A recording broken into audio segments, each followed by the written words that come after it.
Welcome to the deep dive.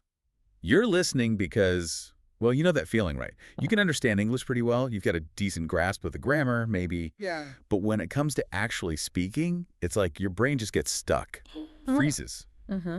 The words are in there somewhere. Yeah. And the rules, you kind of remember them, but getting them out smoothly, it feels like, I don't know, solving a puzzle while someone's watching you. That's a spot so many English learners find themselves in. And often the real culprit is this habit we build up, mentally translating everything, from your native language into English, word by word. Right. It seems logical at first, doesn't it? Especially when you're starting out. It does, but it can actually become a huge roadblock. It stops you from sounding, well, fluent and natural. Absolutely. And that's exactly what we're diving into today. We're going to unpack why that constant internal translation slows you down and often leads to really unnatural sounding English. And more importantly, give you some practical ways to start bypassing it. Yeah, actionable techniques to begin thinking directly in English. Our goal for this deep dive is really to give you strategies that will make speaking feel more automatic, more intuitive. And ultimately much more fluent. Yeah. And the materials we've looked at, they all point to this shift away from translation as being like the key. Definitely. So let's get right into it. Why is this habit, translating in your head before speaking, why is it such a barrier? Okay, let's break it down.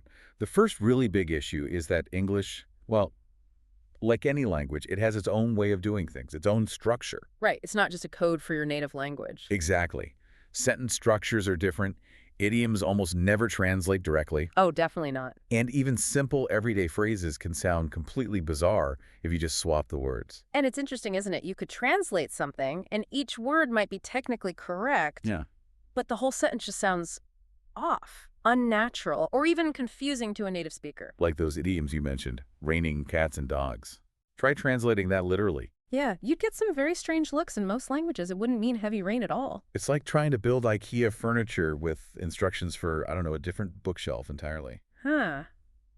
Good analogy. And then there's the speed issue, that constant mental back and forth, native language to English, then finally speaking. What takes up so much brain power and time. It's like your brain's running this extra mile just to say something simple. Precisely. That added cognitive step, it's what causes those pauses, the ums, and we all do sometimes, but it becomes constant. It makes you feel like you're struggling, and it really disrupts the flow of a conversation. It makes it hard to keep up. Okay, so we're clear on why we need to ditch the translation habit. Now, the exciting part. How do we actually train our brains to think directly in English? Technique number one is, well, it sounds almost too simple. Start with single words. Yeah, it's fundamental, though, really about rewiring things. So wherever you are right now, just look around, your room, your office, outside. Identify everyday objects and just silently say their English names to yourself. So if you see a bed, just think bed.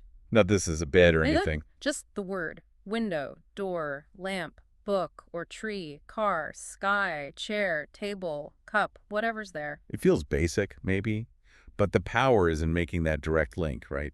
Object straight to English word. No middleman. Exactly. You're cutting out your native language completely for that specific association. And the key thing, as our sources pointed out, is doing it consistently, daily. Absolutely crucial. Even just a few minutes scattered through the day, it builds new pathways in your brain, like a shortcut. Think about learning the alphabet as a kid. You didn't translate the letter A from something else. You just learned A is A. Right. Direct link. We want that same directness for common English words. Okay, so once you're comfortable with the single words, technique number 2 builds on that, adding short, simple descriptions. Exactly. So you move from just book to maybe red book or heavy book or book on the desk. If you see a car, not just car, but blue car or fast car or car parked outside. So just adding one little detail, an adjective or maybe where it is. That's the idea. We're not aiming for complex sentences here. Forget perfect grammar for now. Right. The goal is just getting used to forming these little thought chunks directly in English, quickly. Like if you see a flower, think yellow flower. Or pretty flower, not just flower. Or a cat sleeping, sleeping cat, gray cat, simple. It builds momentum, right? Gets you used to basic English word order without even thinking about rules. It really does. It's quite clever how it works. You start internalizing things like adjectives coming before nouns just by doing it, not by studying a rule book. Okay, technique 3. This one shifts from objects around us to our own actions.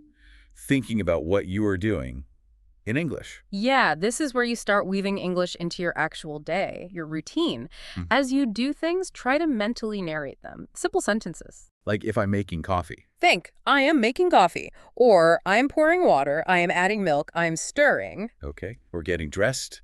I am putting on my shirt. I am tying my shoes. Exactly that. It might feel a bit strange at first, having that little voice in your head narrating. A little, but it's incredibly effective. It trains your brain to process actions, verbs, what you're doing directly in English. Moves beyond just labels for things. Right, into activity. So, opening a window.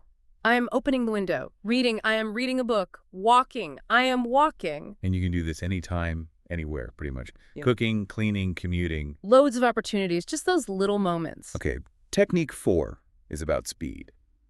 Answer immediately. This tackles that hesitation we talked about right at the start. Yeah, this one directly fights that urge to translate when someone speaks to you, even for really simple, common questions like, how are you, or what's your name? The goal is to respond instantly, without that mental detour. Try to, even if it's a super simple answer. Yeah. So someone asks, how are you? Instead of thinking in my language, translating the question, thinking of my answer, translating that back. Just jump to an English reply. I'm good. Great, not bad. Pretty busy. Short and fast. Yes. Or, how was your weekend?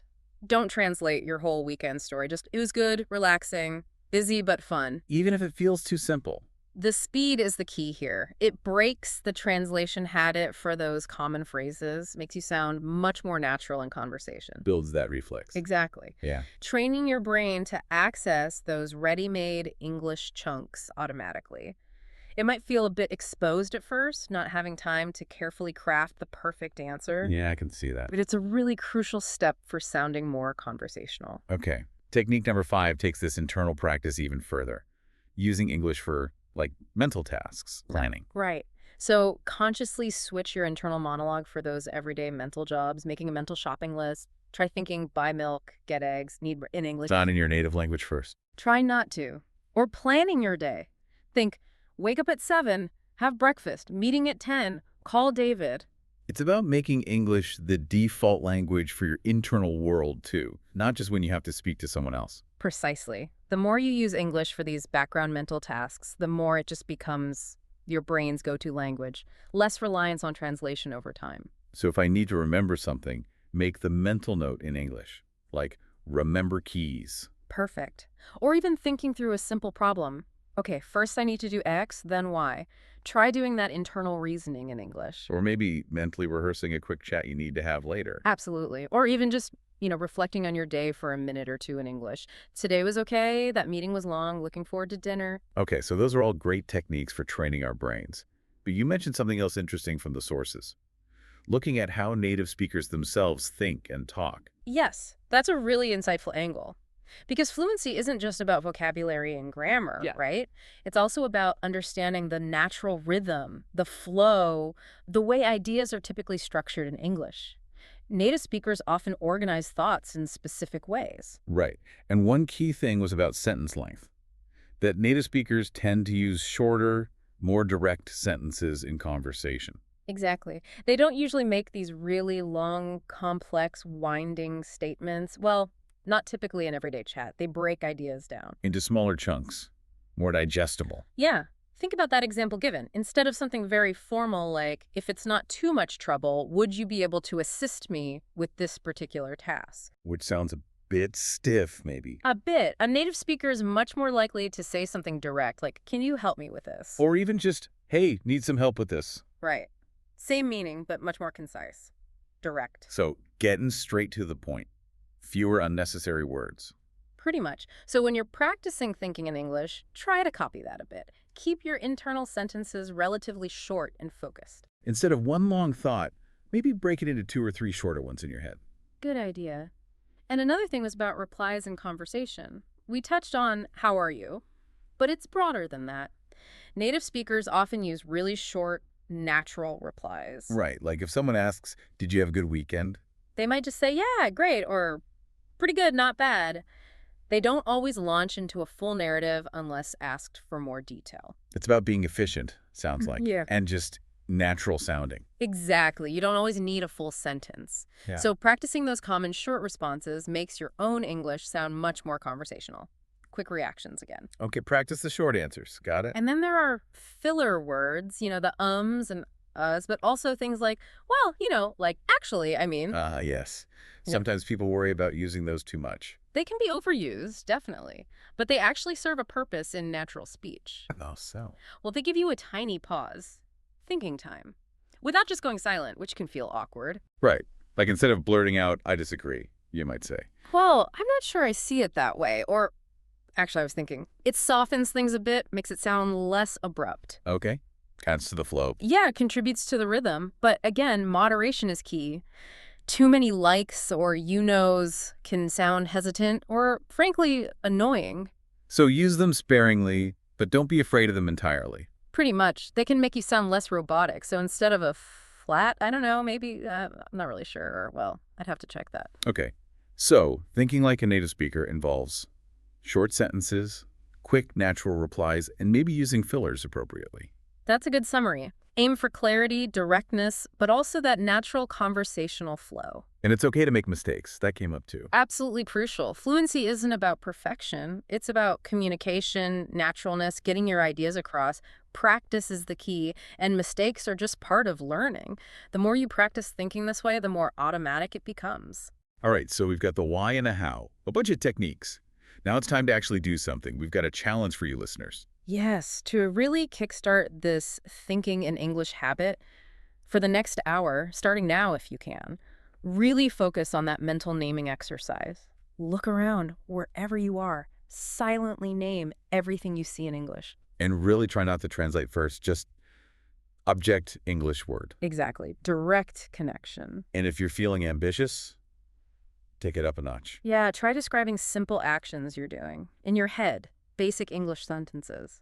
I am sitting down, I am looking at my phone, I am listening, that kind of thing. Keep it simple. Focus on the action. Try to keep that mental English commentary going for as much of the hour as you can manage. And we genuinely love to hear how it goes. Definitely. Find the comments section or wherever you interact with us and just share one thing you described in English and maybe how it felt. Was it easy? A bit tricky? What did you notice? Yeah, your feedback really helps us, and it helps everyone else listening too. And hey, if you found this deep dive useful, Please do subscribe or follow. and share it with anyone else you know who's working on their English speaking. And join us next time because we're going to be revealing a pretty fascinating secret technique to learn English vocabulary much faster. Ooh, intriguing. You won't want to miss that. Definitely not. Okay, that brings us pretty much to the end of today's deep dive. Keep practicing these techniques. Really try to make that conscious effort. Think in English. Think in English. And maybe consider this as you go about the rest of your day. Even those tiny moments, brushing your teeth, waiting for the bus. How might consciously applying just one of these things, naming an object, thinking I am walking, how might that subtly start to shift your default thinking patterns? Even just a little bit. Something to ponder.